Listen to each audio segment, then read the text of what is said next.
Olá, sejam bem-vindos ao Podcast UFSPA, seu podcast sobre ciência. Eu sou a Simone Schneider Amaral, professora de Química Orgânica da UFSPA e coordenadora desse projeto. No episódio de hoje, nós falaremos sobre genética, que é um campo científico de extrema importância e que desperta o interesse de muitas pessoas. Por exemplo, quando a gente vê pais e filhos que compartilham características facilmente detectáveis, quando a gente quer descobrir mais sobre a nossa ancestralidade, ou quando a gente se depara com alguma enfermidade que incide em alguma família ou alguma região, né? Estamos nos deparando com questões genéticas e a gente começa a pensar sobre isso. Essa área do conhecimento, ela teve início muito antes da polêmica publicação, em 1953, na revista Nature, do artigo de Francis Crick e James Watson, em que descreviam a dupla hélice do DNA, levando o crédito por um achado da Rosalind Franklin. Na verdade, as primeiras teorias sobre genética remontam à Grécia Antiga. Para a gente saber um pouco mais sobre esse tema, a gente convidou a minha colega, a professora Júlia Pasqualini Genro. Vamos falar um pouco da bio da nossa convidada? A professora Júlia Pasqualini Genro é bacharel em Ciências Biológicas pela URGS, com ênfase na área celular, molecular e funcional. Ela tem doutorado em Genética e Biologia Molecular pela mesma universidade, na área de Genética Humana, sendo contemplada com o prêmio CAPES de Teses, na área de Ciências Biológicas 1. Ela tem estágio de pós-doutorado na área de farmacogenética pela Refargen e atua como professora associada na UFSPA e como professora do programa de pós-graduação em biociências também da UFSPA, o PPG Bio. Ela tem experiência na área de genética, com ênfase em genética humana e médica, atuando principalmente nos seguintes temas: genética psiquiátrica, farmacogenética, nutrigenética, doenças multifatoriais e transtorno do déficit de atenção e hiperatividade, o TDAH. Então, bem-vinda, professora Júlia. Agradeço muito a tua presença, o teu tempo, a tua disponibilidade para estar com a gente aqui do Podcast. Eu que agradeço o convite, né? Curto muito o trabalho de vocês, acho esse trabalho super importante. Então, também já queria começar agradecendo, né? É um prazer para mim estar aqui com vocês. Imagina, obrigada. A gente vai começar sempre tentando situar todo mundo e colocando todo mundo na mesma página, né? Então, se desse para te explicar de uma maneira bem simples, assim, para que todo mundo possa entender o que é genética e qual a importância dessa área do conhecimento para a sociedade, para as pessoas. Então, né, para a gente começar a falar um pouquinho assim o que é genética de uma maneira bem simples, né? As pessoas sempre remetem a ideia, que é genética, aquilo que a gente passa dos pais para os filhos, né?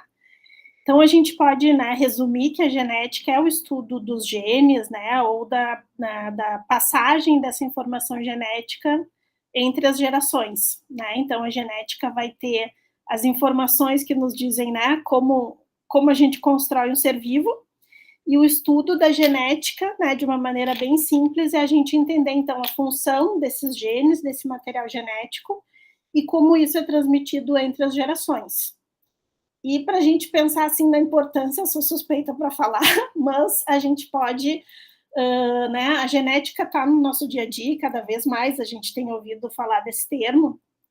Então a genética ela está presente em várias facetas assim, né, da nossa vida, tanto nessa questão que a gente vê, somos parecidos ou não somos parecidos com os nossos pais, né?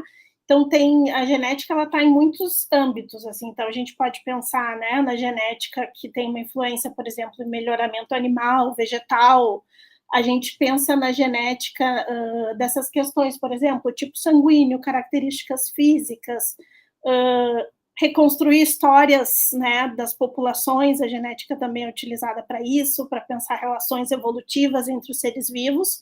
E na área da saúde, então, é o que a genética, né, mais nos chama a atenção, porque a gente tem muito esse olhar da genética para entender o papel da genética nas doenças humanas, na suscetibilidade às doenças humanas, né, e nas características humanas assim como um todo.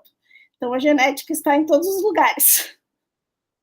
Sim, e a gente, né, eu como química sempre digo, a química está em tudo, tanto que o Podcast Ele ficou, a gente começou pensando em fazer um podcast de química, e depois a gente, não, vamos falar sobre ciência, porque a química está em tudo. Daí tu estuda genética, tu enxerga a genética em tudo, e aí a gente vai enxergando, e tudo tem, né, tudo está interligado. Bem, quando a gente vai ler sobre o assunto, eu mesma, quando eu comecei a estudar para poder fazer o roteiro e tal, a gente percebe que surgem algumas palavras bem comumente ditas, usadas nessa área, né, quando a gente fala de genética. Então, essas palavras, ou até algum conjunto de letrinhas, seriam DNA, gene, cromossomo e assim por diante. E só que cada um vai ter ali, né, a sua função, a sua característica. Tu pode dar uma ideia para a gente, geral também, de uma maneira que todo mundo possa entender, sobre o que são esses entes da genética e qual que seria a função de cada um deles? Esses conceitos básicos eu acho que são importantes, né, para a gente discutir e entender a genética. E eu até costumo falar nas minhas aulas, né, que quando a gente aprende genética, às vezes a gente aprende de uma maneira muito compartimentalizada. Então, em um capítulo diz o que é DNA, em outro capítulo diz o que é gene, em outro capítulo diz o que é cromossomo, e às vezes, né, mesmo dentro da área da saúde, as pessoas não conseguem conectar esses conceitos, né. Então, começando assim, né, do DNA, que é um termo muito comum, muito utilizado para a gente tentar juntar esses que são os principais, né, DNA, gene e cromossomo. O DNA, a gente diria assim que é um material químico básico, né? Então, se a gente pensar nas moléculas que são responsáveis pela vida, as moléculas biológicas, a gente tem, né, as proteínas, os açúcares, né, as gorduras e os ácidos nucleicos, que é um tipo de molécula. E o DNA é um ácido nucleico, e é então essa molécula que vai armazenar a informação, né, dos nossos tijolinhos, né, de como é formado, né, um organismo vivo. Então, o DNA, quando a gente fala em DNA, a gente tem que pensar naquela figurinha que é a mais famosa, que quando a gente fala em DNA, todo mundo vem na cabeça, que é aquela, né, dupla hélice, ou aquela escadinha, né. Então, essa é, na verdade, a estrutura molecular do DNA, que é formada pelas letrinhas, que as pessoas também conhecem muito, né? Então, o que se repete ali nessa molécula são as letrinhas, que a gente chama de bases nitrogenadas, né? Que é o ACTG, e que essa estrutura, então, né, dessa molécula, ela está muito relacionada, tem características muito especiais que está muito relacionada com essa informação tão importante de armazenar genética. Então, o DNA e quando a gente fala e olha, está em rótulo de shampoo e está em tudo que é lugar, as pessoas às vezes têm a ideia de que a gente vai enxergar esse DNA. Então, essa é uma estrutura muito micro, a mais básica, que a gente não enxerga, nem em microscópio, né? Então, o DNA seria o tipo de molécula, né, que armazena o material genético. Quando a gente fala em cromossomos, seria a gente pensar nos pacotinhos que a gente tem dentro das nossas células, que contém essa informação genética. Então, de uma maneira bem simples, um cromossomo ele é uma única e longuíssima molécula de DNA, que está junto com várias proteínas para deixar ele bem compactado para caber dentro das células. E os cromossomos, eles são, a gente diz que eles são espécie específica, então cada espécie tem o seu número de cromossomos. Então, nós temos 46 cromossomos, 23 que herdamos do pai, 23 que herdamos da mãe. Então, esse é o nosso conjunto genético, e cada cromossomo é uma única longa molécula de DNA. A gente consegue ver os cromossomos no microscópio, por exemplo, quando a gente fala em cariótipo, né, e a gente não consegue ver a molécula de DNA, mas um cromossomo é uma longa molécula de DNA muito compactada ali com muitas proteínas. Então, até aí fomos e ligamos o DNA com os cromossomos, né? Já os genes, o que seriam os genes? Os genes seriam fragmentos desse DNA, ou desse cromossomo, né, que a gente acabou de ligar esses dois conceitos, que a gente dizia, né, antigamente, de uma maneira didática, a gente ainda pode dizer que é a informação que vai, a informação para fazer uma proteína, um dos nossos tijolinhos do nosso corpo. Então, a gente poderia dizer que é um segmento de DNA, que é um pedacinho de DNA, ou que é um pedacinho de cromossomo. Então, um cromossomo vai ter vários genes ao longo desse cromossomo, e vários pedaços que não vão ser genes, né? Mas a gente tem, né? Se a gente for pensar, esses conceitos, eles estão muito conectados, mas eles significam coisas diferentes. Então, os genes são esses pedaços de cromossomo ou pedaços de moléculas de DNA que vão conter informação para fazer uma proteína. É uma pequena... Foi claríssimo, uma pequena sequência, então, ali do DNA que está dentro do cromossomo compactado. Qual é a diferença entre RNA e DNA? Por que eu estou te perguntando isso? Porque a gente falou muito agora, na pandemia, sobre o RNA, né? Sobre aquelas vacinas que envolviam RNA, e aí as pessoas achavam que ia mudar o nosso DNA. Até a gente tem um episódio já explicando por que as vacinas de RNA não mudam, né, o nosso cromossomo, que foi com a Bonorino, a nossa colega lá da UFSPA, um episódio que a gente falou sobre vacinas. Mas qual é a diferença de RNA e DNA, né? Os seres humanos, eles só têm DNA, tem RNA? Quem é que tem RNA? Como é que funciona isso? Eu acho que essa é uma segunda pergunta importante para a gente entender mesmo qual é o objetivo da genética e como é que a gente chega da informação genética até o ser vivo, né? Que as pessoas costumam dizer, porque o DNA tem a receita, né, da vida, o livro de instruções da vida, e às vezes quando a gente para perguntar, a gente pergunta, tá, mas o DNA tem as instruções para fazer o quê? Né?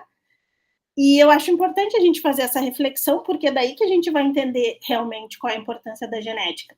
Então, o DNA, ele vai ter essa informação, como eu tinha falado, para fazer as nossas proteínas. O que são as nossas proteínas? São praticamente toda a nossa constituição biológica. Então, as enzimas são proteínas, os hormônios são proteínas, os neurotransmissores são proteínas. Então, os nossos tijolinhos biológicos são proteínas. Então, eu brinco sempre dizendo que o DNA tem a receita de quê? Tem a receita do bolo de carne que somos nós, né? Todos esses tijolinhos, a informação está no DNA. Mas e aí? Quando eu olho, a informação está no DNA, mas como é que eu chego nas proteínas? Ele se transforma em proteína? Não. E aí a gente tem que entrar nesse conceito que eu acho que tem, né, que é bem importante em relação a essa pergunta que tu fez. Existe um fluxo de informação, que é o que a gente chama de dogma central da biologia molecular, né, que está diretamente relacionado a isso que a gente está falando na genética, que o DNA, ele vai ser lida essa informação, e essa informação ela vai ser transcrita no RNA, que é outro tipo de ácido nucleico, que também é feito de bases nitrogenadas. Depois, com essa molécula de RNA que está levando essa mensagem do DNA, daí a gente vai ter uma série ali de processos que a gente chama de tradução, que a nossa célula, então, vai ler essa informação do RNA e vai fazer uma proteína exatamente de acordo com as letrinhas que eu tinha no DNA. Então, vai existir uma relação entre a sequência das letras da minha informação no DNA, que vai seguir essa mesma lógica no RNA, então eu vou transpor essa informação, e a partir daí eu vou ter que ter uma ligação dessas letras com as proteínas. Então, os ácidos nucleicos, o que repete são as bases nitrogenadas. As proteínas, o que repete são os aminoácidos. Então, a gente vai ter que ter uma relação que tem que ser muito específica dessa sequência de letras de DNA para qual aminoácido que eu vou colocar na proteína. Isso a gente chama de código genético, né? Como é que eu vou ler essa informação? Então, o RNA, ele tem primeiro essa função clássica de ajudar nessa passagem de informação para chegar nos nossos tijolinhos. Então, ele tem essa função importantíssima, que sem ele, o DNA não serviria só o DNA armazenar a informação genética, né? Eu tenho que fazê-la ser lida e a gente fazer uma proteína. E mais recentemente, tem muitos, né, estudos e trabalhos mostrando que o RNA tem muito mais funções do que isso, né? Que além dessas funções clássicas que a gente, né, conhece, né, na transmissão ali das informações até as proteínas, eles têm, a gente tem visto, assim, que eles têm uma função muito importante na regulação da expressão desses genes. Então, com microRNAs, né, que é o que a gente chama do processo de RNA de interferência, que eles vão ter um papel além, né, nessa complexidade ali de chegar da informação do DNA até as proteínas que eu quero fazer. Tá. Eu tenho 2 perguntas a respeito disso ainda, do que tu falou. O DNA, ele tá no núcleo da célula, né, no centro ali da célula. O RNA, onde é que ele tá na célula? O RNA, ele vai ser, né, quando a gente está pensando ali no núcleo, né, eu vou ter essa passagem de informação, e depois o RNA ele vai sair do núcleo, e ela ali no citoplasma, nos ribossomos, que é um outro pedacinho que a gente tem nas nossas células, que esse material vai ser lido, né, vai ser transcrito, e daí a gente vai conseguir produzir essas proteínas no citoplasma da célula. Então o RNA, se a gente for pensar, ele está por tudo na célula, né? Sim, sim.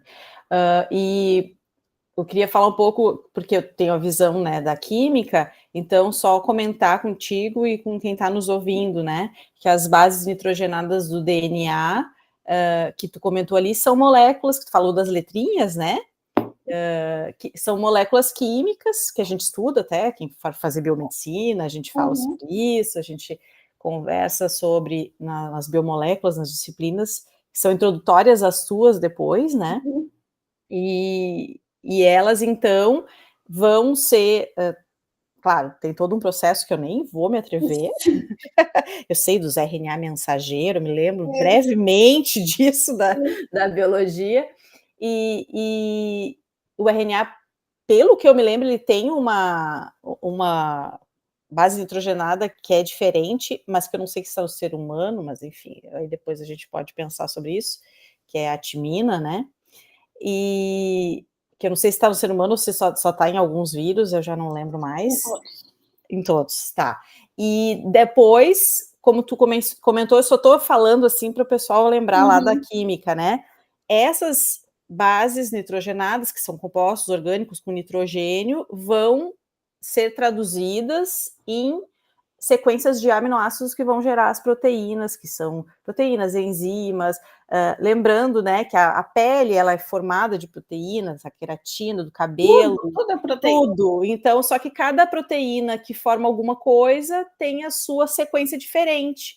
Então, é por isso que o DNA e o RNA são tão importantes, porque senão a gente ia ser só realmente um amontoado de carne homogêneo, e a gente não é, a gente tem um monte né, de Isso detalhes. tem que ser super complexo, muito bem, né, orquestrado para tudo funcionar, né?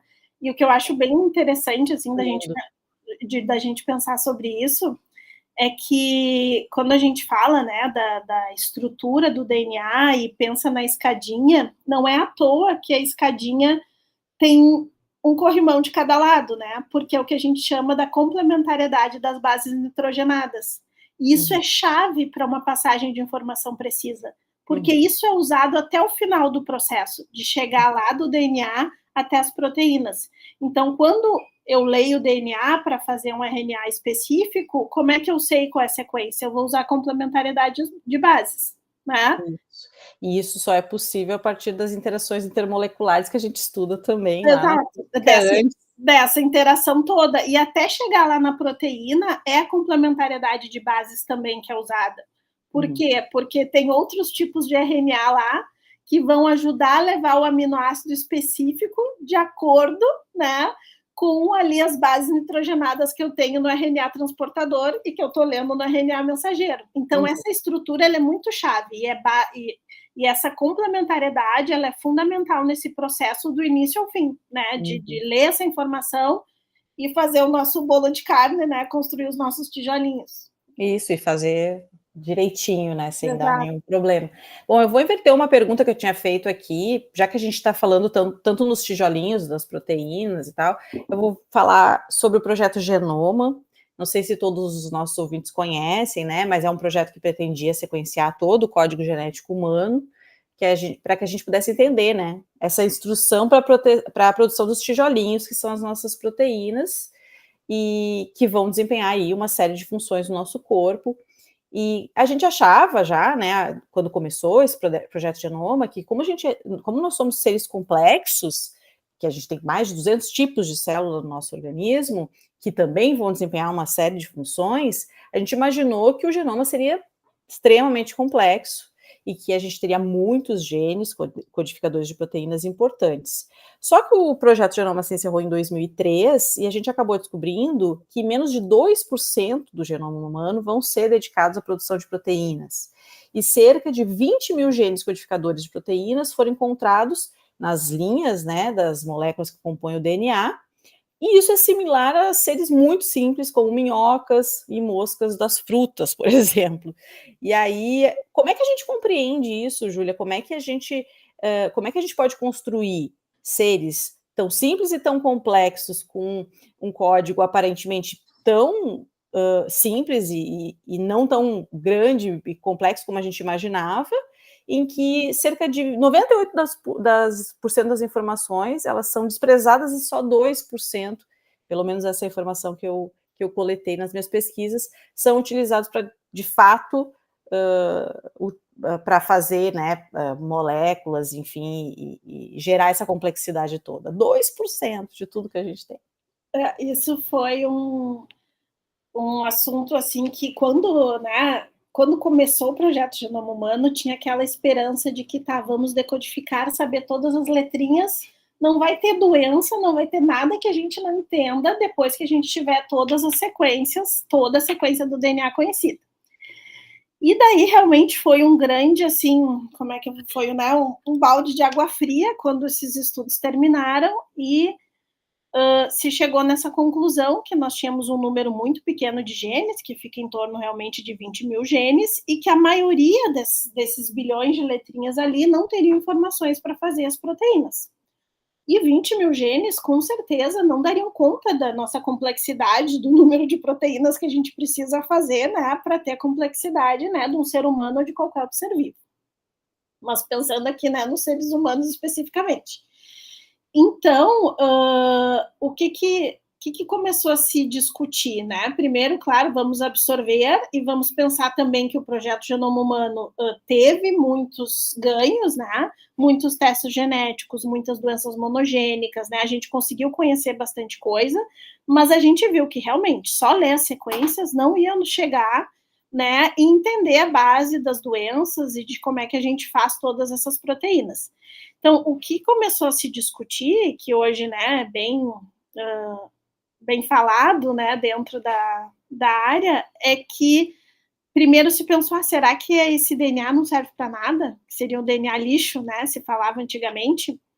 E hoje a gente sabe que não, que esse material genético e muito da nossa complexidade, ela está muito mais numa regulação dessa expressão gênica, de como eu vou ler essa informação até chegar nas proteínas, nos tijolinhos que a gente estava comentando, né, do que uma simples leitura sequencial, né, de letrinhas do DNA.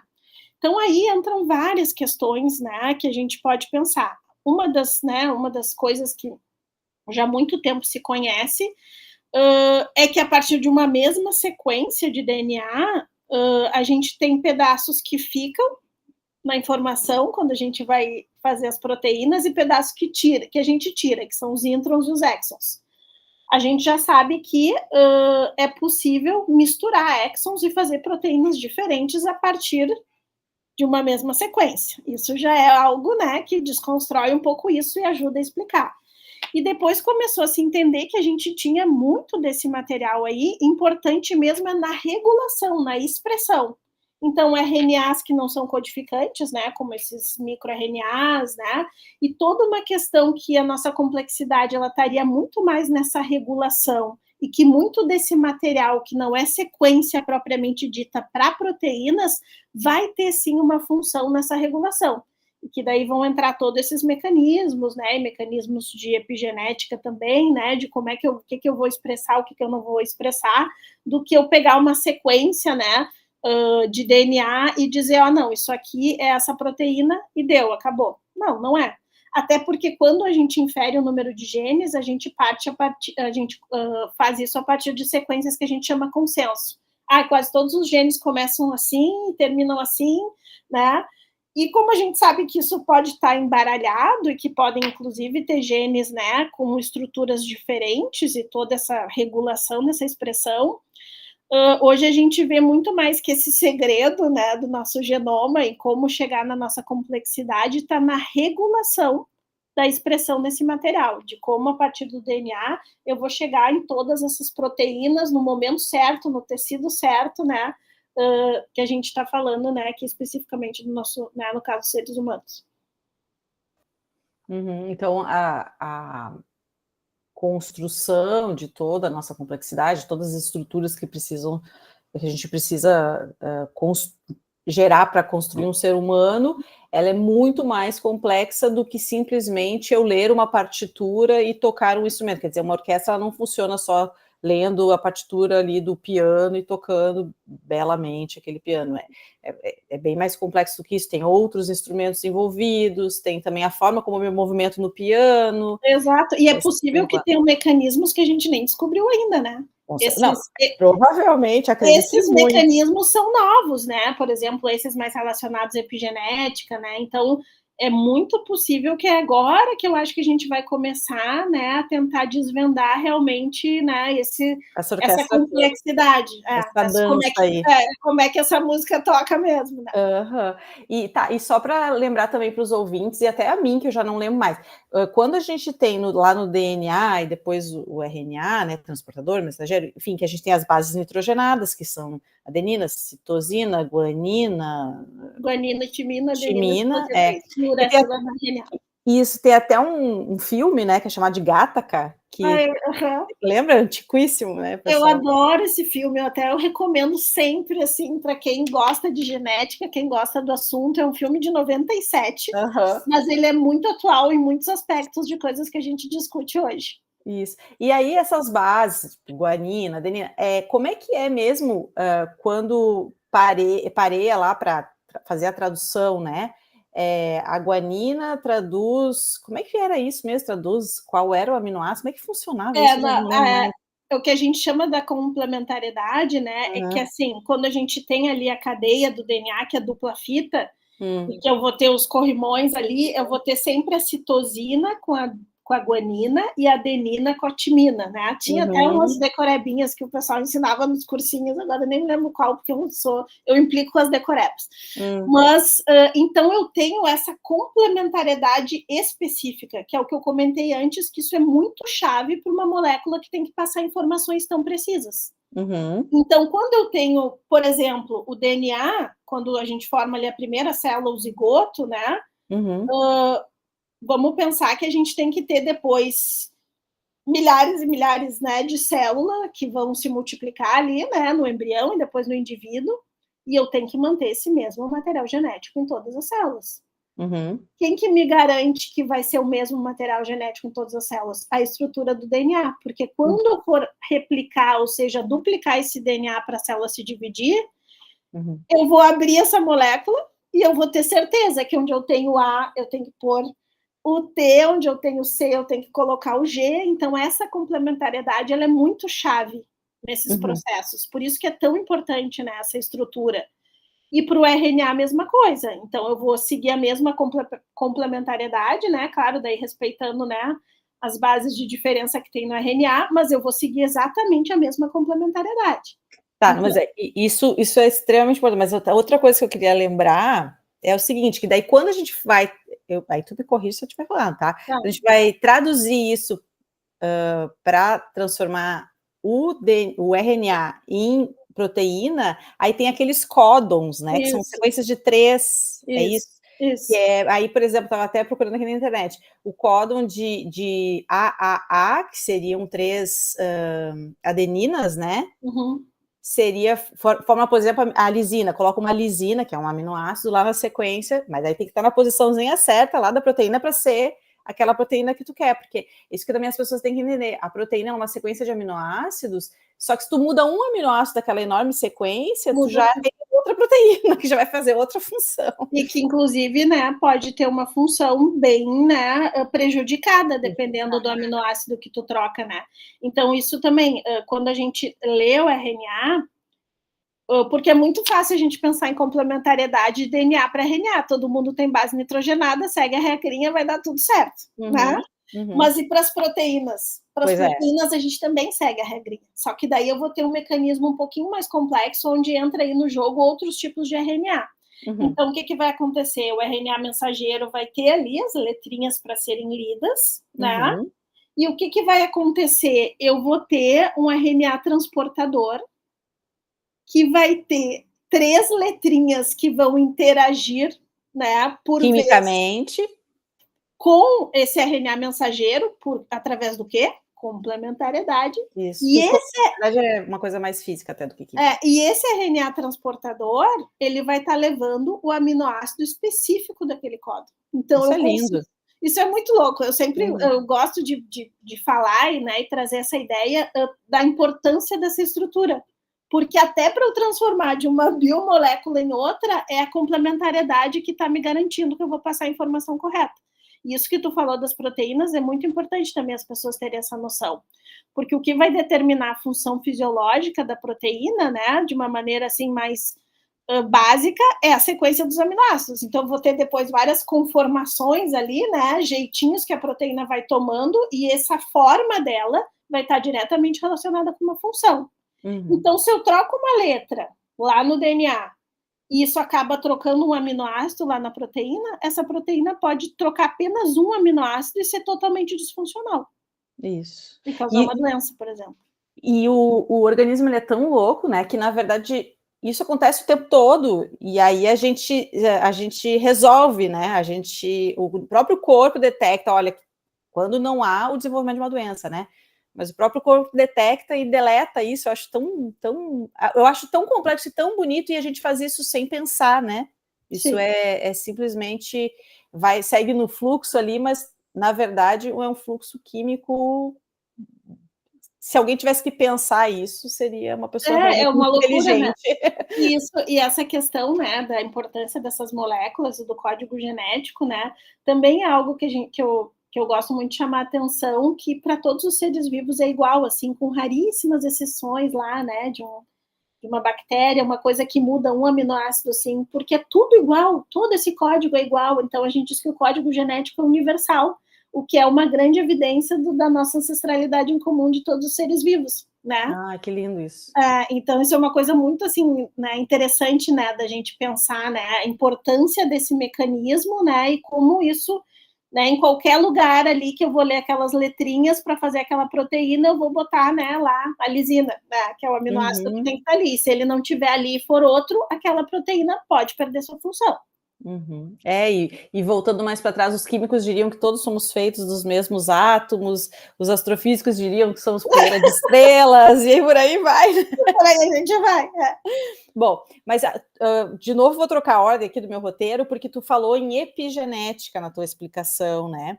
E quando tu falou de toda essa orquestra, de como que as coisas se dão, né, na construção aí dos seres vivos. Então, assim, já que a gente trouxe a epigenética, eu queria que tu explicasse um pouquinho o que é a epigenética, o que a gente entende por epigenética hoje em dia, e quais as descobertas mais interessantes dessa área. Eu sei que tem muita coisa, mas assim, fala assim as que tu considera, né? Assim, é uma área complexa, né? Mais nova dentro da genética, mas não tão nova assim, né? Mas a epigenética é, na verdade, o estudo de como marcações químicas, né, ou marcações no nosso DNA podem alterar na expressão dos genes, ou seja, nesse processo de leitura do DNA até chegar nas proteínas. Porque antigamente se pensava que eu só teria uma alteração na proteína se eu tivesse uma alteração na sequência do DNA, né, que é a ideia clássica. E a epigenética, né, essa área vem mostrando que muitos mecanismos podem influenciar a expressão desses genes, né, ou não expressar uma determinada proteína, ou expressar menos, ou expressar mais, né. Então, aí tem uma série de regulações químicas, né, algumas famosas, né, a metilação do DNA, por exemplo, né, botar grupos metila vai deixar aquele DNA mais difícil de ser lido, de ser transcrito. Tem também, né, as alterações das histonas, que são as proteínas que são usadas para enrolar o DNA e ele ficar bem compactado dentro da célula. Então, tu afrouxa, né, aquele enrolamento, tu fica mais fácil de acessar esse DNA ser transcrito, né? Os próprios, né, microRNAs, né, também podem ser considerados dessa maneira. Eu vou influenciar a expressão, posso ter um transcrito primário, mas daqui a pouco ele não vai ser lido porque os RNAs lá não vão deixar, né? Então, a epigenética veio muito nessa ideia de mostrar que não só, né, a sequência dos genes, mas essas marcações também podem alterar a expressão dos genes. Então, a epigenética, ela não modifica a sequência do DNA, mas ela modifica como esse DNA vai ser expresso. E aí tem uma série de estudos de tudo que é tipo de, né, de doença, né, que a gente tem padrões de metilação, por exemplo, diferente em tecidos tumorais, que isso pode influenciar a suscetibilidade a doenças. Então, tem uma, né, muitos estudos, se abriu esse campo, né, para entender como é que a metilação, né, como é que a epigenética como um todo influencia, e hoje a gente tem evidências que influencia, né, muito, né, diversas, né, características e doenças humanas. Algo que tem, né, que está se discutindo ainda, né, é se isso poderia ser transmitido entre as gerações, porque a sequência de DNA tu transmite, né? Então, em modelos animais, eles já têm mostrado que parece que isso pode ser transmitido entre as gerações. Né? O que é uma loucura, assim, da gente pensar nos moldes mais antigos. Mas eles têm um estudo que eles fizeram com ratinhos, agora não me lembro qual é o tipo de ratinho, mas que eles botaram um aroma lá de flor de cerejeira para eles e deram um choque, davam sempre um choque no ratinho quando ele sentia aquele cheiro. E daí deixaram depois os ratinhos procriar, tá? Estou falando de uma maneira bem simples aqui, tá? Só para ter uma ideia do que seria esse tipo de estudo. E daí depois eles viram que os descendentes, quando sentiam o cheiro, eles disparavam os sintomas de medo. Mostrando que talvez essas marcações ali, né, possam ter transmitido entre as gerações. Entre humanos tem alguns estudos já sugerindo, até com, né, pessoal que sofreu nas guerras e tal, mas daí tem mais questões metodológicas, acho que precisa de mais replicação, né, e de mais estudos para a gente entender, mas é algo assim que a gente já sabe que biologicamente até essa questão, né, dessas alterações que não mudam o DNA podem, né, a gente pode pensar que podem ser transmitidas entre as gerações também. Essa orquestra aí, né, essa coisa. Então, o que tu está dizendo, me corrija se eu estiver errada, é que, de acordo com o que a gente sabe agora da epigenética, o DNA, enfim, o teu código lá, né, o que vem dos teus pais, a tua hereditariedade genética, ela não é genética e epigenética, né, pelo que tu está falando, ela não é uma sentença. É isso? Eu posso, eu tenho lá o código, tarará, algumas coisas, eu não acredito que seja tudo, pelo que eu lembro que a gente conversou e tu me explicou, algumas coisas sim, vão ser repassadas e tal, mas tem coisas que não necessariamente é uma sentença. É por isso, talvez, que algumas pessoas têm na família uma determinada doença e não é certo que as outras pessoas terão. Às vezes tem uma grande chance de ter, porém, pode não acontecer. Por exemplo, lembrando de doença. Tem duas coisas diferentes aí, tá? Em relação à epigenética, e o exemplo que eu dei, muitos estudos trazem a ideia de que realmente, inclusive esses com ratos já até mostraram que tu consegue apagar essas marcações modulando o ambiente, o que seria, né, que bom, daqui a pouco, sei lá, uma terapia específica, um recondicionamento do medo, alguma coisa, tu, né, então abriria esse campo, porque, né, a gente já sabe que editar o DNA, embora a gente, né, já até consiga fazer isso em alguns conceitos, mas é muito mais difícil, e que essas questões epigenéticas abririam, né, essa margem. Mas daí o que tu comentou de DNA, né, da genética não ser sentença, daí a gente entra numa outra discussão, eu acho que daí tem outras respostas aí envolvidas, né? Daí vai depender muito de que características a gente está falando. Não é tudo. Algumas são sentenças e outras não, é isso? É mais ou menos isso. Isso eu acho também que é uma coisa muito interessante da gente pensar, que eu gosto de provocar, assim, com essa reflexão, será que, né, como professora de genética, puxando brasa para o meu assado aqui, será que todas as características humanas têm influência da genética? né? Sempre faço essa pergunta que eu acho importante a gente pensar. E aí entra, eu acho que algumas coisas importantes para a gente relacionar. Se a gente está falando em influência, né, e se me perguntarem se todas as características têm alguma influência, eu vou dizer que sim, alguma influência tem.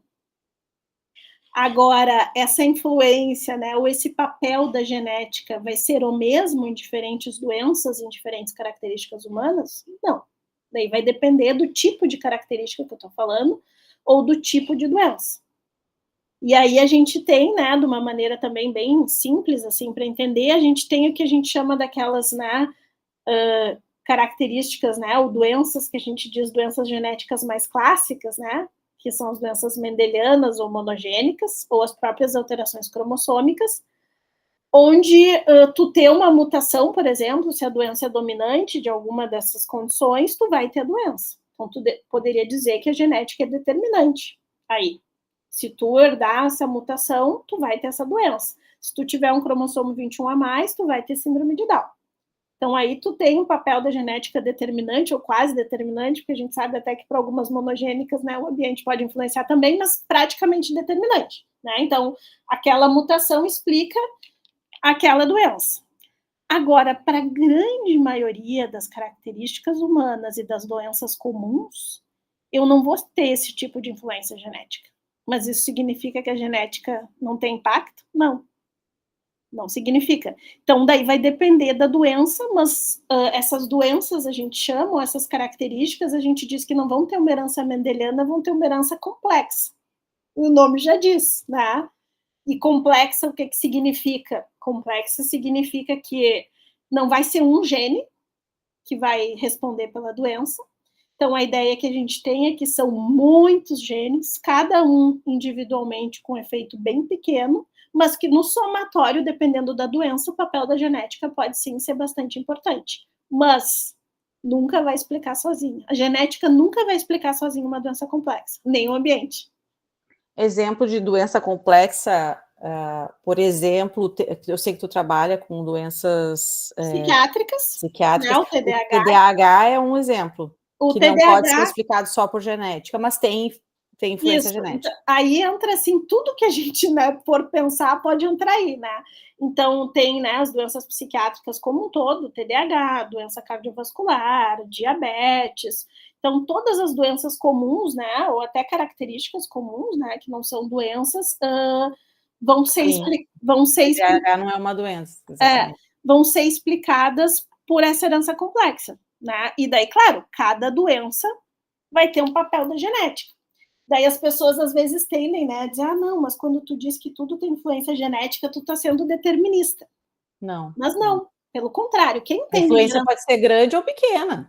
e quem entende de herança complexa não pode ser determinista, porque tu tem que ter uma noção que é uma interação entre genes e ambiente, e às vezes essa interação é tão complexa que tu nem consegue separar o que é gene e o que é ambiente. Uhum. Então, né, e daí às vezes a gente fica com aquela, né, ideia, não, mas a gente assumir que é genético ou que tem um componente biológico, né, é politicamente incorreto, né, as pessoas têm um pouco desse preconceito, né, mas entendendo a herança complexa, a gente não tem como ser reducionista ou determinista, mas a gente tem que entender que uma influência da genética vai ter.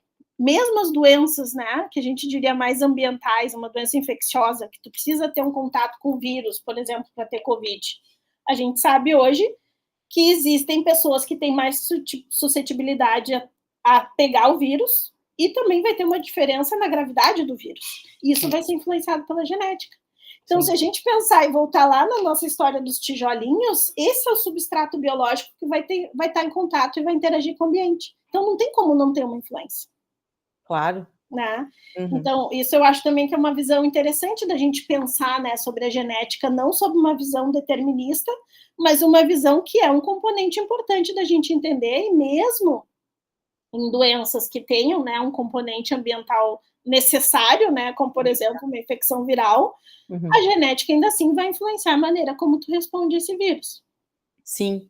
E o que eu acho legal e esperançoso nessa tua fala é que muitas condições, doenças e situações na nossa vida, a gente então tem algum, eu não estou dizendo muito, tá? Eu estou dizendo algum controle, alguma forma de atuação que pode ajudar de repente, né? Então, sei lá, uma melhor alimentação. Aqui eu estou jogando coisas ao vento que não necessariamente depois vão se provar, tá? Tem que ver cada caso. Mas, sei lá, uma alimentação. Eu não estou falando que é uma alimentação para o TDAH, porque a gente mencionou TDAH, pelo amor de Deus, não faz a relação aí longe. Doença cardiovascular. Eu digo, olha, exato, digo, obesidade, sei eu. Tem coisas, faço exercício. Então, pelo menos tem alguma coisa que eu acho que o determinismo, eu acho ele um pouco difícil de aceitar, sei lá, de lidar. E porque ele não explica mesmo, né? Nenhum fenômeno complexo vai ser explicado, né, olhando só uma faceta, é uma interação, né? Eu até brinco com essas doenças, a maioria dessas doenças complexas, olha, boa alimentação e atividade física vai melhorar qualquer desfecho. Exato, exatamente. Mas eu acho que isso é uma coisa interessante da gente pensar e a gente assumir, né, que tem uma base biológica ou genética, ainda assim não é uma sentença, porque ainda assim a gente vai estar falando de herança complexa. Uhum. Então, se por um lado a gente tem esse manejo ambiental, que é possível para a gente pensar num melhor prognóstico, né, mas também entender as bases biológicas abre caminho para entender como é que é aquele processo, pensar em novos fármacos, né, pensar daqui a pouco né, para determinadas, né, combinações genéticas, tal atividade física vai ser melhor, tá? Não tem isso ainda, mas estou supondo. Não, e tem aquele, por exemplo, o gene que algumas pessoas podem ter que te deixa mais suscetível a ter câncer de mama, acho que é BRCA, né? Uma coisa Sim. assim. Por exemplo, tudo bem, isso não vai, essa informação ela não vai te dar a cura. Ah, tu tem mais suscetibilidade para ter câncer de mama, mas eu pelo menos eu vou fazer. Então, vou falar isso para o meu médico vai saber disso, a gente vai fazer um acompanhamento mais cuidadoso, vai fazer os exames, né? Se deu ali alguma coisa mais que a gente ficou na dúvida, vamos dar uma olhada mais profunda nisso. Então, é uma forma de proteção de alguma, né, claro. de alguma maneira. E bem ou mal, né? Isso também se discute muito assim nas doenças raras, né? Tu conhecer a causa diminui muito o sofrimento e o estigma, né? Uhum. Então, às vezes a pessoa tem uma doença rara, né? Mas assim, tu conhecer a causa e saber, né, o que vai acontecer, se tem alguma coisa que tu pode fazer para melhorar.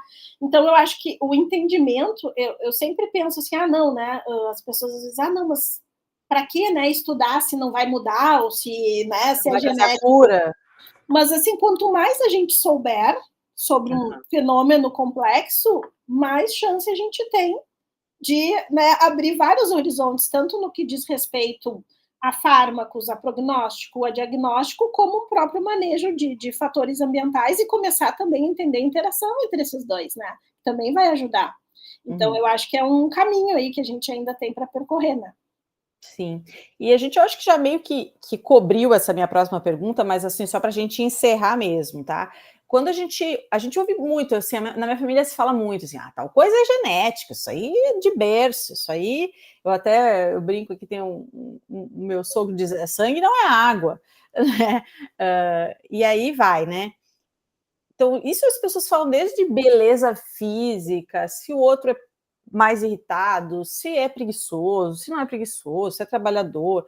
Isso é genético. Bom, um pouco a gente já meio que já acho que começou a trilhar esse caminho, né? Mas isso tem a ver com o que a gente sabe hoje, isso é cientificamente provado. Quer dizer, a genética, qual é o peso da genética nessas características todas? Tu falou da influência, né? Tem uma influência grande, é pequena? E aí que tá. Daí vai depender da característica. Então, cada característica vai ter uma influência diferente e que é interessante a gente pensar, quando a gente está falando daquelas características ali, mendelianas, monogênica, eu sei a influência. É genético, é uma alteração, né? Se eu herdo uma mutação ou duas naquele gene, eu vou ter aquela doença, eu tenho um cromossomo a mais, eu vou ter aquela doença. Mas todas essas características que tu comentou do sangue não é água, elas passam por características complexas, né? Que vai aí de suscetibilidade a doenças, a comportamento, características físicas. E aí vai depender muito de cada característica que tu vai estar avaliando. E aí a gente tem né, uma pedra no sapato para entender o papel da genética. Porque, como eu falei ali desde o início, é sempre genética e mais ambiente. E esses fatores são complexos, interagem de uma maneira complexa. Como é que a gente mede a influência genética? Porque, de uma maneira, a gente tem que separar para os fatores ambientais, né, para medir a influência genética. Então, uma das maneiras, né, que se usa muito, assim, né, dentro dessa herança complexa, ou da genética complexa que a gente chama, é a partir dos estudos com gêmeos, que a gente chama dos estudos de família, para inferir o papel da genética em uma doença. Então, se eu dissesse, por exemplo, vou estudar a obesidade. Se eu pensar que a obesidade é genética, eu vou pensar se um gêmeo é obeso e ele tem um gêmeo monozigótico, que é o mesmo DNA, se quanto mais genético, mais chance do outro gêmeo também ser obeso. Só que aí eu tenho uma... Gêmeos, tu fala monozigóticos, são os idênticos. Os idênticos, que são o mesmo DNA. Sim, vai ter mais chance. Mas será que isso é genético? Será que não é o ambiente desses gêmeos? Então a gente vai ter sempre... Daí uma das maneiras, né, que os cientistas estão sempre procurando maneiras, né, de entender. Eles se deram conta que se a gente comparar a concordância, ou seja, pegar muitos pares de gêmeos, tá? E o quanto um tem a condição e o outro também tem, é o que a gente chama de concordância, a porcentagem de concordância. E eu comparar os idênticos com os não idênticos, né, os monozigóticos, os disigóticos, isso me dá uma boa estimativa da contribuição genética, que é o que a gente chama de herdabilidade, que é hoje a melhor medida que a gente tem para inferir qual é a influência da genética numa característica dessas, né? Então, a altura tem uma herdabilidade altíssima ali, para cima de 80%, né?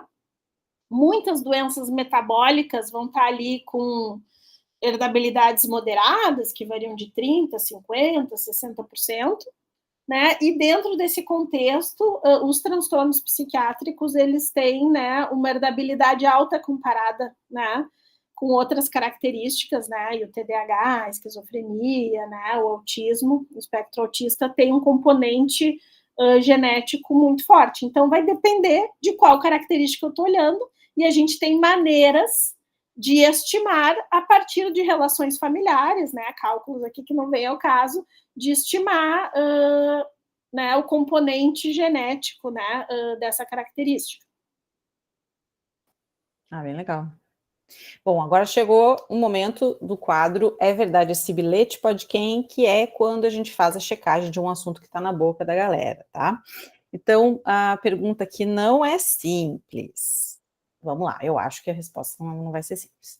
O comportamento sexual entre pessoas do mesmo sexo, ou como é popularmente conhecida a homossexualidade, é muito comum na natureza, mas exporia um paradoxo em relação à teoria da seleção natural, que afirma que se um comportamento não ajuda na reprodução, os genes que causam esse comportamento não são passados para as próximas gerações e tendem a desaparecer.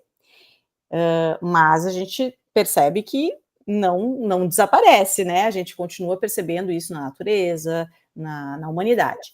O que a ciência tem a nos dizer sobre isso? A gente já resolveu, a gente já entendeu esse paradoxo? Eu acho que aí tem também várias questões importantes para a gente pensar, né?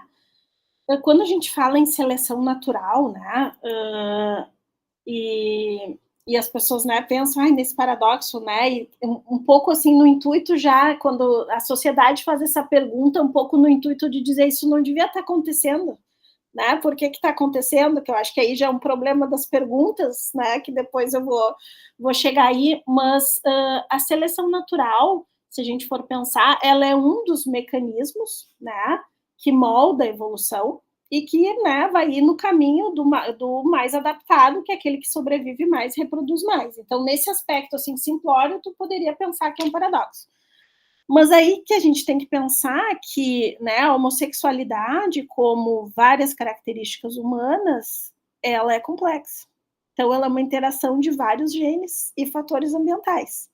Então, é muito mais fácil tu enxergar uma seleção natural numa característica monogênica, porque ela vai estar diretamente sob a seleção natural. Aqui eu posso ter vários genes envolvidos Em algum contexto, esses genes aumentam sobrevivência e reprodução, e outros não. Então, essa é uma conta complexa que a gente não faz tão simples, né, de uma maneira tão simplista assim quando a gente está falando de evolução. Então, acho que isso é uma coisa, a gente pensar que são vários genes envolvidos, mais fatores ambientais, né?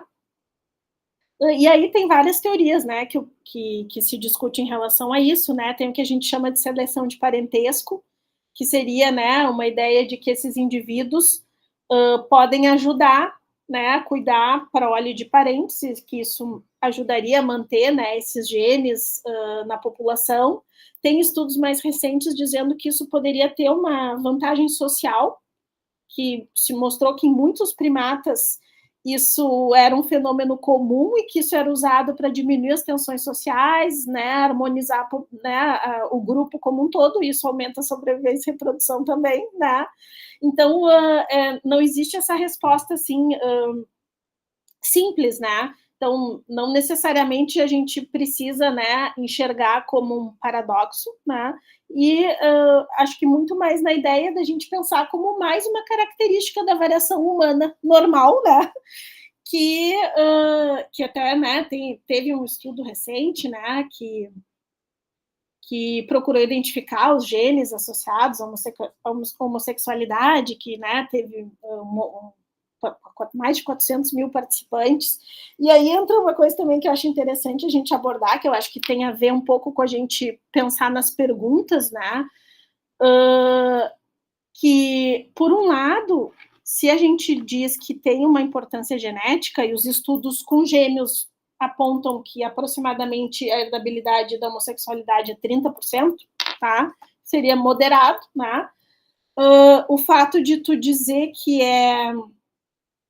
que tem um componente biológico significa dizer que isso é natural. Então, no sentido de que muitos dos preconceitos, né, quando começou a se, né, criar esses preconceitos sociais e tal, não, isso não é natural, então a gente tem que combater. Então, por um lado, a gente mostrar que tem um componente biológico e que está presente em várias, né, vários seres vivos, que teria esse componente, né, natural, né? Até tem um artigo do Drauzio Varela, né, que eu sou fã dele, que ele usa esse argumento, dizendo, tem um componente biológico, então parem com isso de preconceito, né, porque é biológico, é natural. Mas daí também tem um lado das pessoas pensarem, tá, mas é biológico, e daí se quiserem pensar, então é doença? E daí tem uma questão que eu acho muito importante a gente pensar. Era o que eu estava pensando, porque se a gente admitir, chegar à conclusão, todo mundo vira consenso, que é doença, então tem cura gay. Aí que e tá. A gente sabe que, né? Mas aí eu acho que, por isso que eu acho importante o entendimento da genética complexa. Essa é uma premissa equivocada, né? Então, tu assumir que tem componente genético não quer dizer que é doença. A altura tem um componente genético, a cor do olho tem um componente genético, né? Então, essa premissa também, né, é equivocada, se a gente for pensar. Ela tem um viés cultural muito forte. Muito forte. Então, aí eu acho que a gente tem que pensar, né? E esse estudo mostrou que a gente já imaginava, que é poligênico, né? Ou seja, é complexo, múltiplos genes, cada um com efeito pequeno, e que eu não consigo hoje fazer um screening genético e dizer se a pessoa vai ser homossexual ou não, porque interage. Então não tem o gene da homossexualidade. Não existe o gene da homossexualidade. Por quê? Desculpa. Porque não é uma característica monogênica, é uma característica complexa. E outra coisa, eu já acho que a pesquisa já é complicada de fazer, usando os gêmeos e tal, porque assim, quando pergunta para a pessoa, porque imagino assim, que a pessoa pergunte, né, qual é, tu te caracteriza como homossexual, bissexual, sei lá, como é que eram as perguntas, eu não sei, mas eu acredito que tem que perguntar para a pessoa como é que ela se caracteriza em relação a a questão da sexualidade.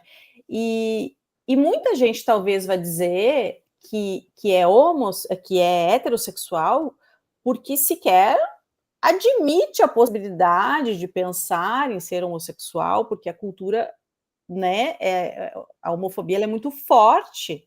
Então, não é que a pessoa não seja ela não se permite, ela não pensou porque nisso, ela não... Porque isso está dentro de um contexto sociocultural, né? Então, Uhum, claro, e se a gente pensar várias características complexas, eu acho que vão estar dentro disso, desse contexto exato. sociocultural, que se talvez as regras fossem outras, se a ideia fosse outra, os números seriam diferentes, as opções sexuais muito provavelmente também, né? Uhum, Então, essa é uma questão, né? E eu acho que esses estudos, porque como cientista a gente tende a pensar que sempre entender as causas é interessante, né? uhum, Porque por causa de tudo que a gente já discutiu, né? Independente de sim. ser uma doença ou de ser uma característica, tu está querendo entender um fenômeno complexo, né? A gente tem curiosidade. Que diz respeito à nossa natureza, assim. É. Mas eu acho que quando toca nessas questões, a gente tem que ter um trabalho mais próximo dos cientistas com a comunidade LGBTQIA+, para assim, quais as perguntas que a gente deve fazer? Será que procurar esses genes ajuda ou atrapalha? O que precisa ser esclarecido para... Né? Então, eu acho que também isso é uma questão importante da gente pensar. E uma outra coisa que também eu fico pensando muito quando as pessoas usam o argumento, né, de dizer que não, se é natural, né, como eu comentei ali do artigo do Drauzio, se é natural, então não tem por que ter preconceito, né? Uhum. Mas e se não for natural, tem por que ter preconceito? Então, se a pessoa simplesmente tiver a opção e escolher, né? Então, eu acho que o combate à homofobia ele tem que ir muito além dessas justificativas biológicas. Se queremos justificativas biológicas, temos, é natural. Tem uma variação normal dentro da espécie humana, como em outras várias espécies. Mas, assim, mesmo que não fosse, então, isso aí são questões socioculturais, né, e questões éticas que têm que ser debatidas, né, que eu acho que vai muito além, né, dessas Uhum. questões, assim. E acho que foi bonito isso que tu falou, da gente trazer a comunidade LGBT, que ia mais, para eles participarem da construção das perguntas. Eu acho que é uma frase muito bonita da Unesco, né, que é um dos pilares éticos que eles construíram, assim, que diz, o lema seria nada de nós sem nós, né? Então, se é uma pesquisa que está envolvendo, né, essa comunidade, eles deveriam participar. Essa eu acho que é uma falha, né, nossa, da ciência Nossa. como um todo. E eu acho que também foi muito bonito o que tu falou a respeito, você até usou um termo que agora eu me esqueci, acho que falou genética social, alguma coisa assim, não me lembro agora, que tu falou sobre a importância social das pessoas, independente da sua escolha, né, da sua sexualidade. Então, eu acho que a seleção natural está nos mostrando justamente isso, a escolha que uma pessoa faz, com quem ela vai ficar, vai namorar, as escolhas que ela vai fazer sobre o seu corpo, elas não são tão relevantes assim para a natureza, para a permanência da humanidade, mas sim, né, a gente talvez tacar fogo aí numa Exato. floresta, talvez tenha mais impacto do que isso. Que eu acho, né, são concepções básicas, né, éticas que não se discute, assim, tá influenciando a tua vida, a vida do outro, prejudicando alguém, né? Exato. Então, acho que isso são questões, né, que... mas eu também acho que a gente, assim, tem que, né, ter esse cuidado de pensar, assim, não quer dizer que isso não tenha que ser estudado, Claro, sem né? preconceito. Mas eu acho que tem que ter essa aproximação, né? Porque eu acho que até a maneira de fazer as perguntas, né, ela pode ser diferente. Exato. Bom, a gente agora vai para o outro quadro, que é chamado Meu Público, Minhas Regras, em que eu seleciono aqui, o pessoal aqui seleciona uma pergunta ou mais da nossa audiência para ti. Então, em outubro de 22, a Nature, quer dizer, ontem praticamente, né? A Nature lançou um editorial sobre racismo na ciência, e desde então vem trabalhando em promover a diversidade na ciência em várias frentes.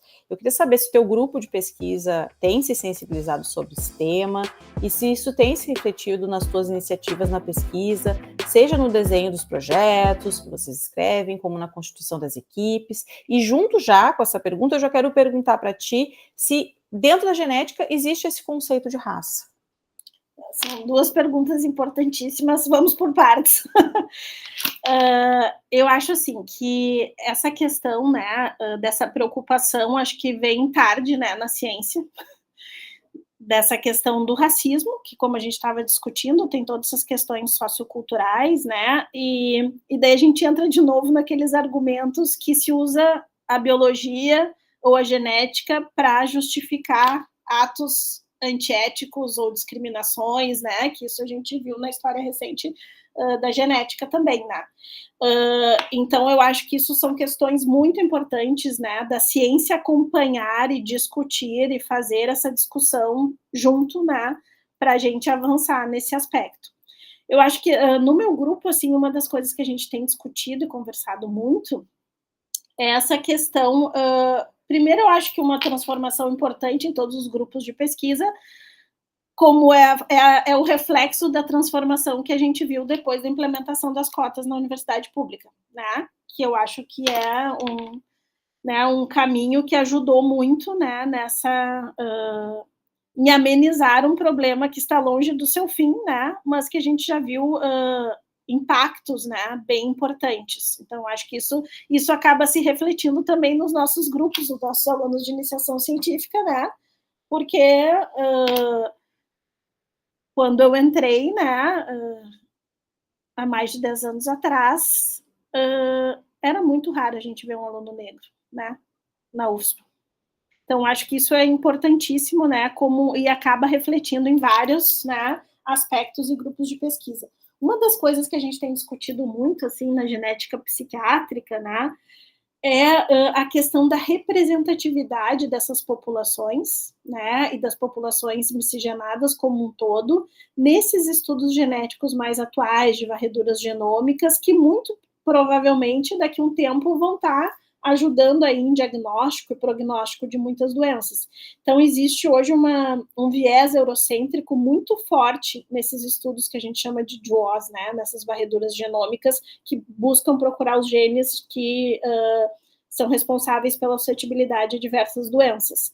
Então, uma das coisas, né, que a gente tem tentado é fortalecer essa ideia de participar dos consórcios e ter as nossas populações representadas, porque senão a gente vai tá, né, digamos assim, descobrindo coisas, como é uma coisa, né, da ciência que não é nova, para os mesmos grupos de sempre, que podem não ter a mesma aplicação, né, em populações miscigenadas ou em populações negras, né. Então, eu acho que esse olhar é um olhar, né, que eu acho que até o Brasil como um todo, assim, tem feito um esforço de pensar que no que diz respeito à genética, principalmente, a gente precisa conhecer o nosso genoma e ter representatividade nesses consórcios, para quando a gente chegar no que a gente quer, né, que é entender melhor, pensar em prognóstico, diagnóstico, novos tratamentos, isso possa beneficiar a população como um todo.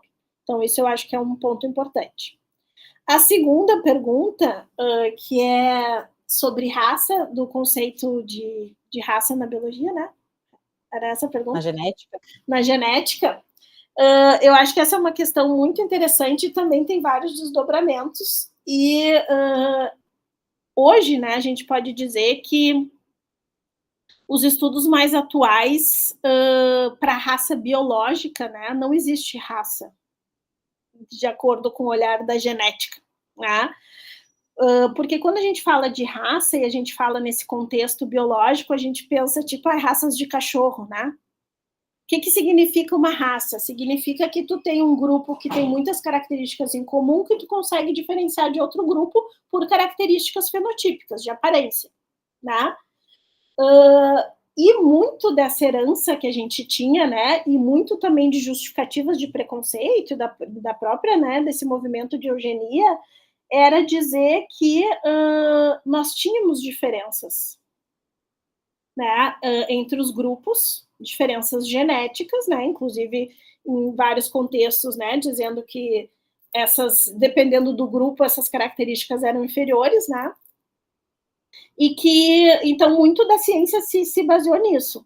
Tem um biólogo evolucionista que fez um trabalho, assim, muito marcante, que foi muito revolucionário nesse sentido, que foi o Lewontin, né, que ele publicou um trabalho, e ele era um cara que dizia, que é uma coisa que eu penso muito assim, que a ciência não é neutra.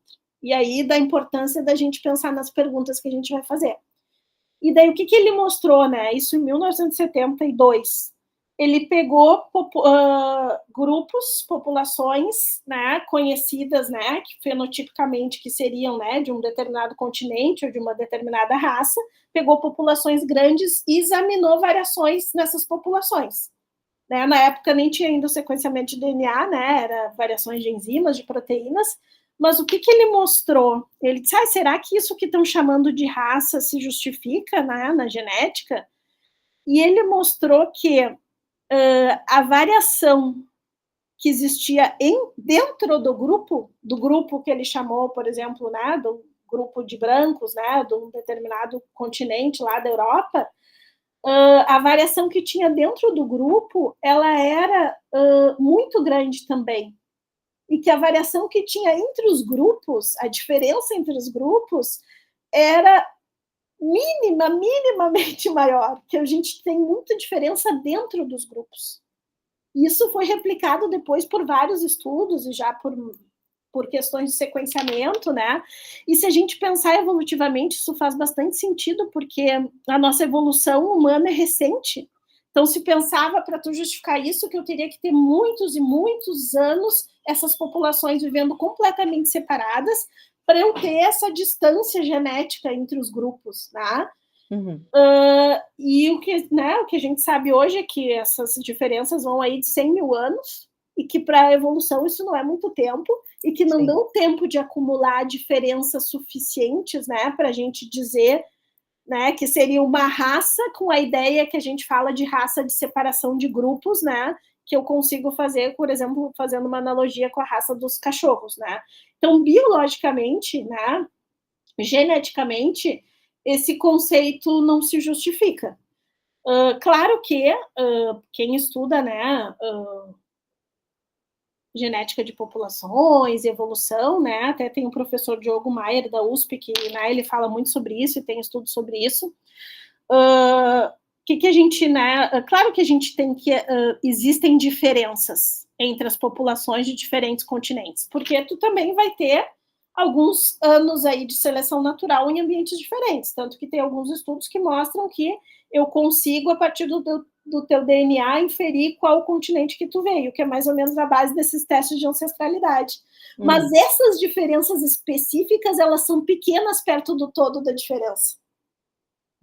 Né? Então, isso também eu acho que é uma visão bem, bem importante. Né?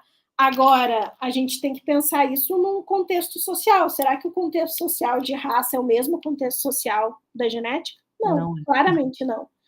Então, né, porque daí tu pensa, né, então porque não existe raça, não existe diferença, a gente não precisa de cotas? Não. Ninguém vai te pedir um teste de ancestralidade, né, se tu vai sofrer preconceito ou não, né? Então, aqui, essas características, né, que no caso aqui das cotas, né, muito baseado nessas características físicas, né, que trazem essa tua identidade sociocultural, é o que representa, né, o que essas populações passaram e sofreram e foram discriminadas. Então, aí, esse conceito de raça genético, ele não tem que entrar nesse conceito quando a gente está falando, né, de cotas.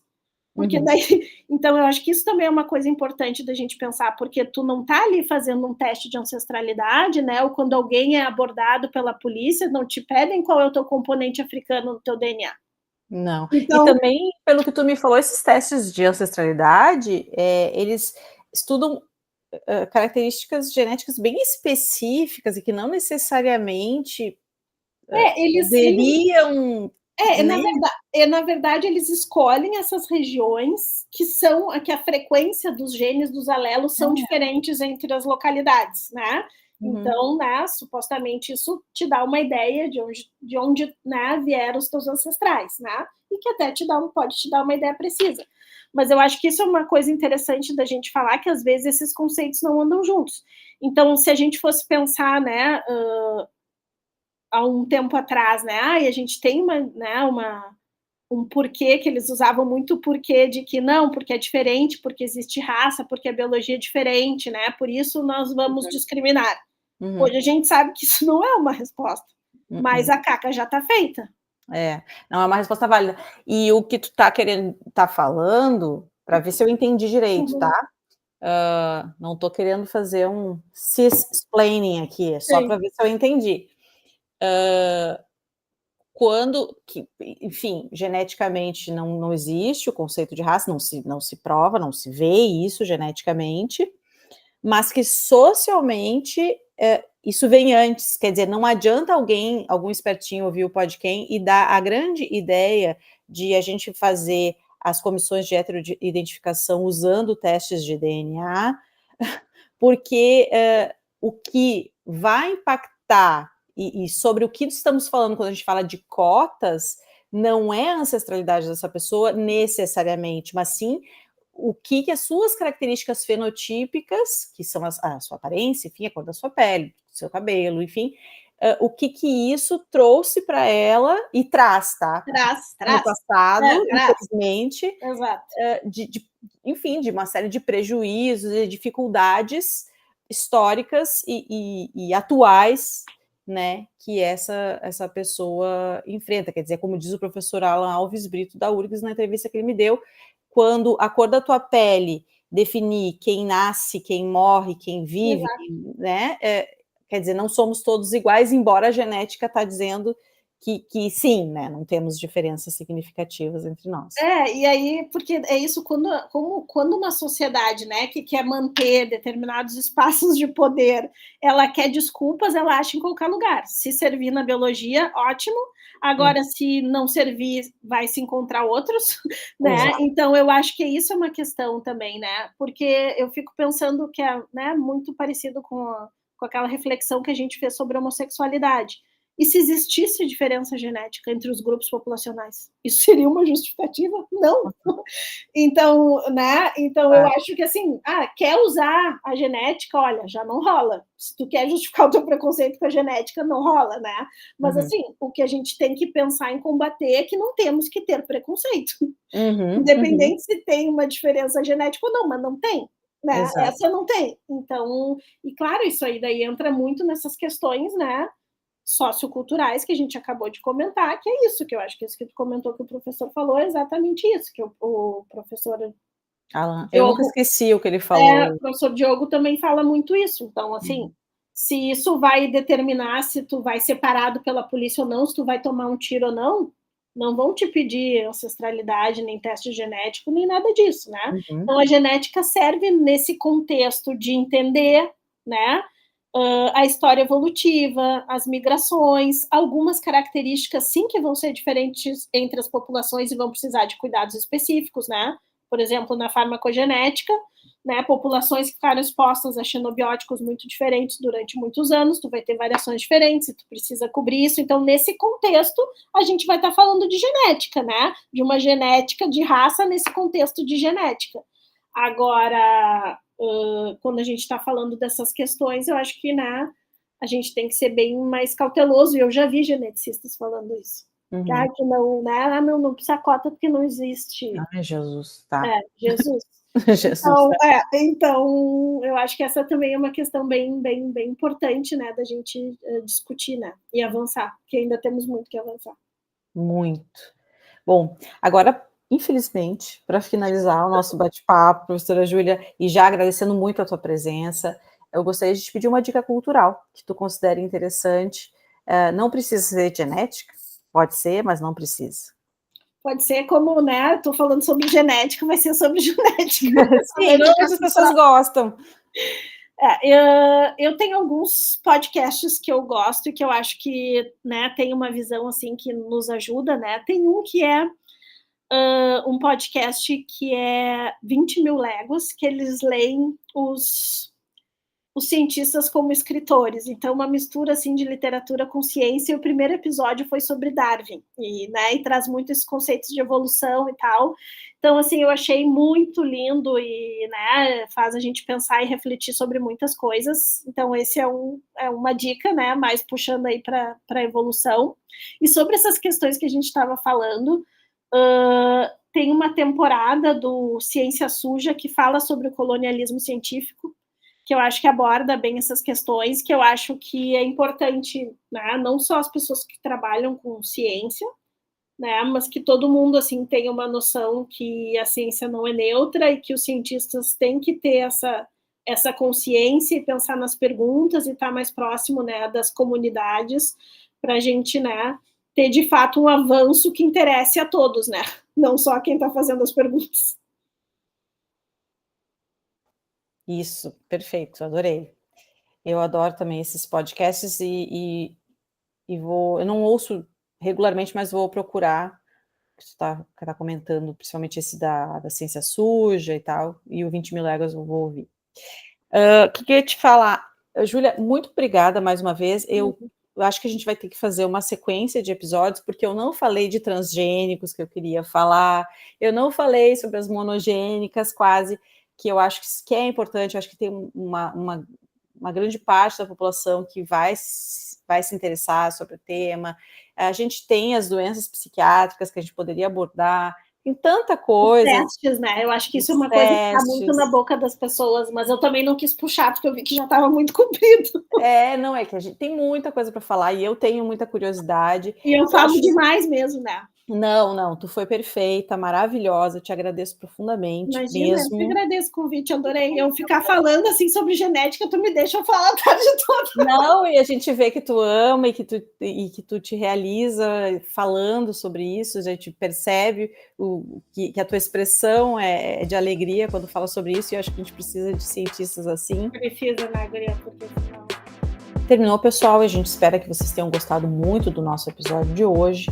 Não se esqueçam de seguir o Podquem nas redes sociais e se inscrever no Podquem-UFSP através da sua plataforma de áudio favorita.